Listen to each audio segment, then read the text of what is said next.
반갑습니다. 11월 25일 수요일 큐티 스케치 시간입니다. 오늘 본문은 다니엘 4장 28절부터 37절까지의 말씀입니다. 오늘 본문은 이렇게 시작합니다.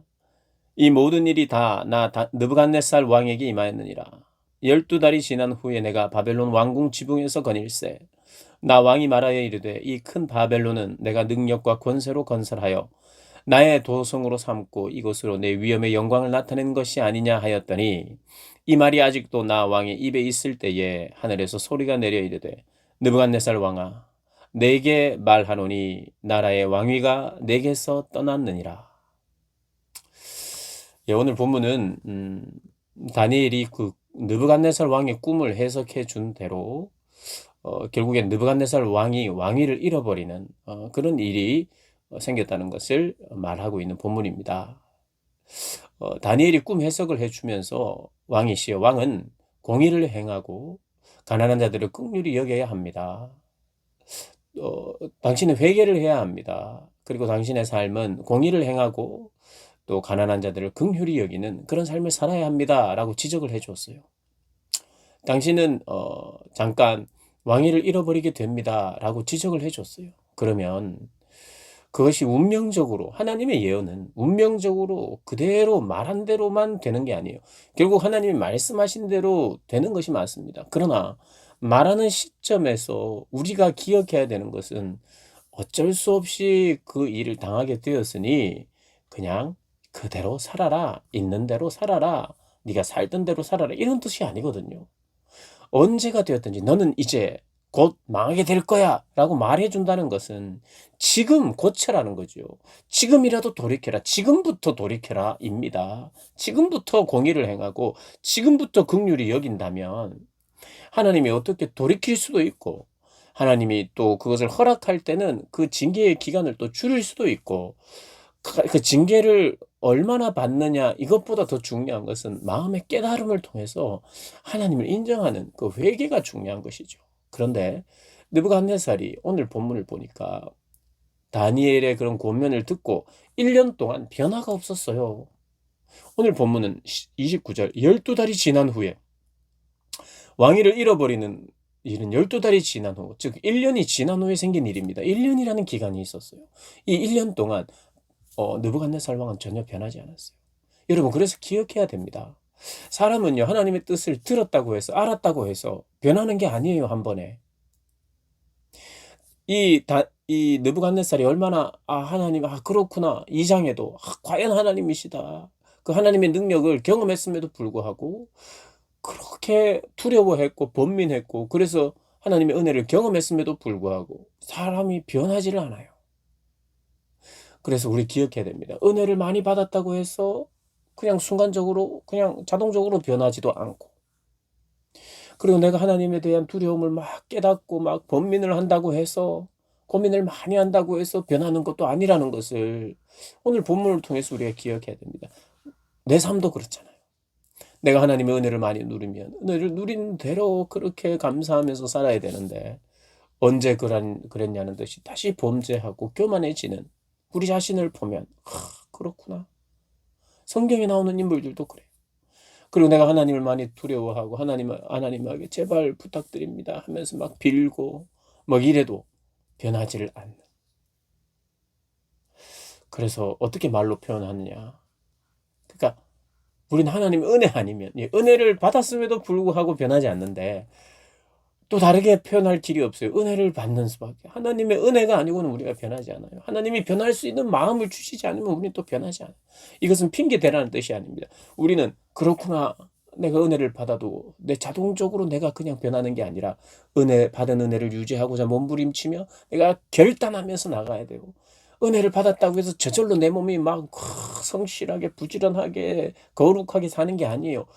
은혜를 받은 것에 감사하고 내가 결단하고 1년이라는 시간이 있었는데 결단하지 못했던 느부갓네살입니다.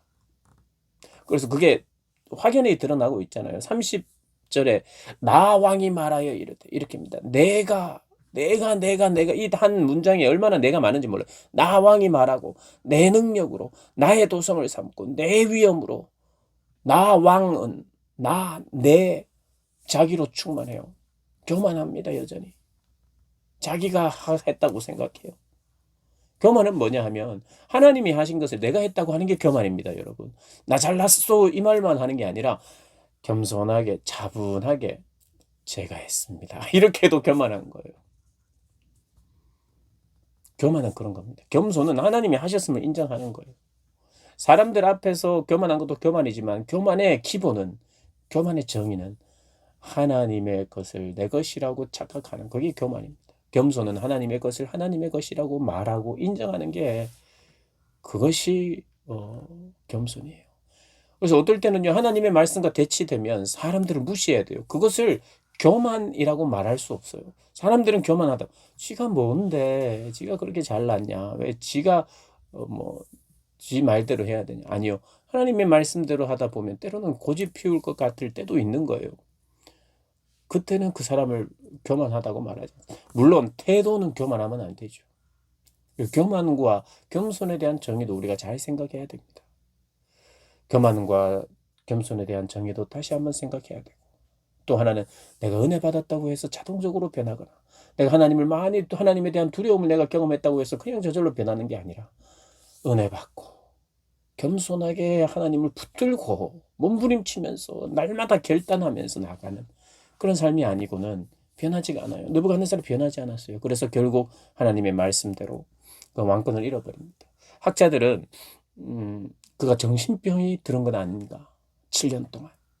뭐 정확하게 이제 7년이라고 말은 못하지만 상징적이지만 7년이라고 우리가 가정한다면 7년 동안 정신에 문제가 있었을 것이다.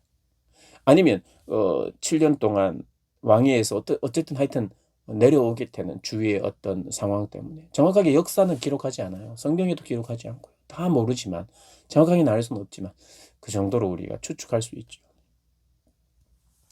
우리가 그걸 오늘 기억합시다.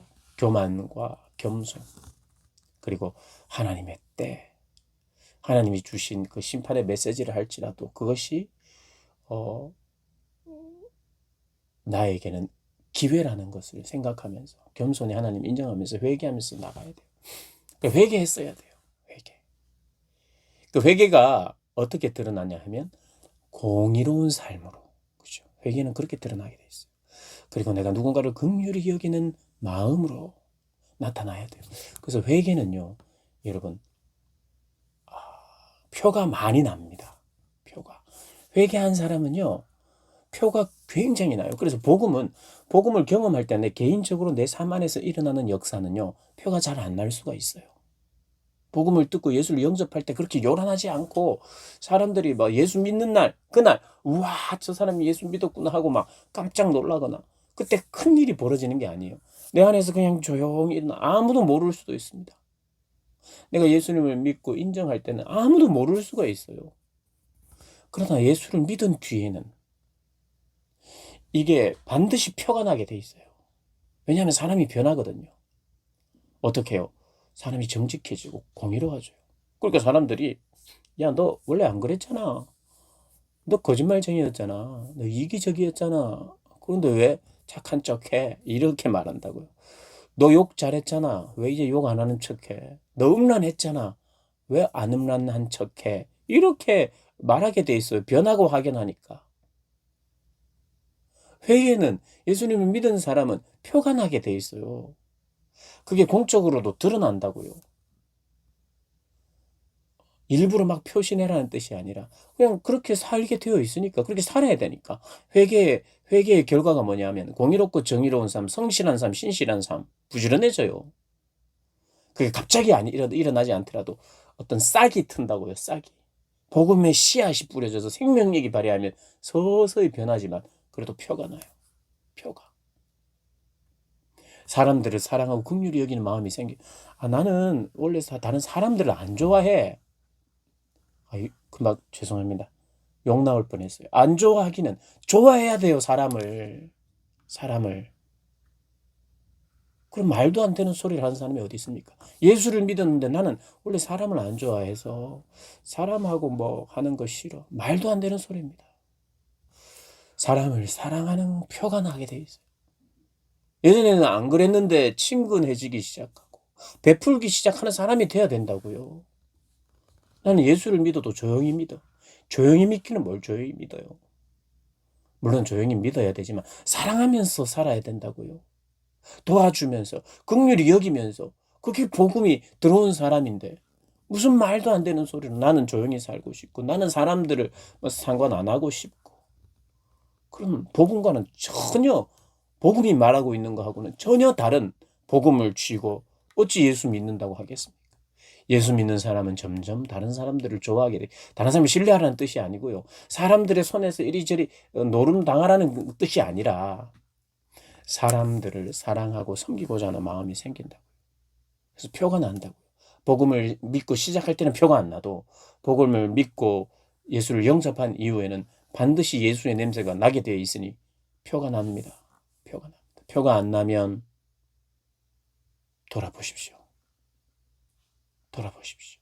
우리에게 예수의 냄새가 나야 합니다. 나지 않으면 다른 사람들이 난다는 소리 안 하면 돌아봐야 됩니다. 돌아보십시오. 다른 이들을 더 많이 긍휼히 여기고 사랑하는 그런 표 내 안에 있는지 12달이라는 시간 1년이라는 시간 안에 아무런 변화가 없었다. 느부갓네살이 그랬어요. 우리를 돌아보며 예수 믿는 표가 나는지 그래서 아니면 뭐가 잘못됐는지 하나님 앞에서 서는 그런 시간 가지시는 우리 복된 여러분들 되시기를 주님의 이름으로 축복합니다.